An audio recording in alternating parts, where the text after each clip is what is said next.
Demək istəyir, bazarı yox.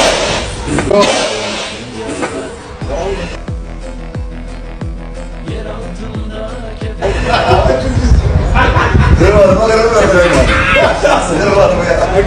kırmadım ya. Kırmadım ya. Elinden düştüğü yere kırılmadı böyle. Allah'a and olsun. Vay. Həqiqət video budur. Diğer mağazanın malı, bu da bizim mağazanın malı. Həqiqət bu, güzgü evi. Düştüğü yere sınmadı. Allah'a and olsun. Vallahi halal. Demək ki bunun sınmağı lazımdır, bu bize lazımdır.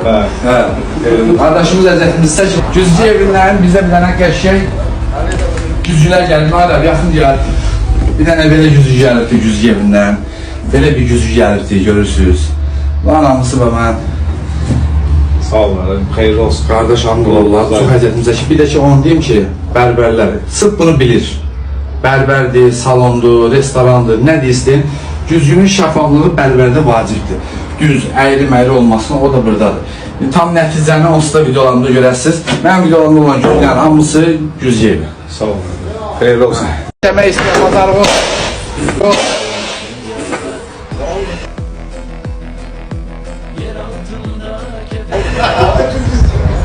Kırmadım, kırmadım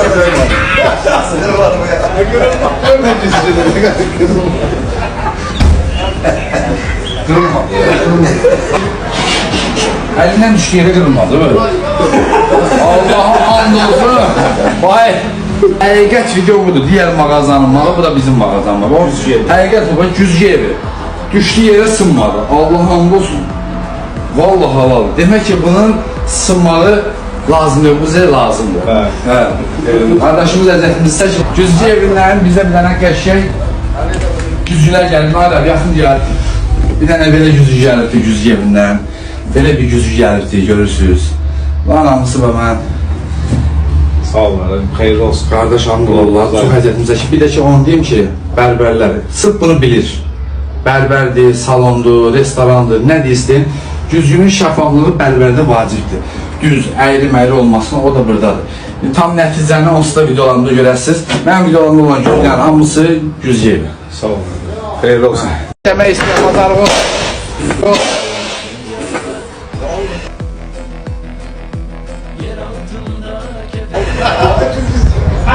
Kırmadım, kırmadım ya.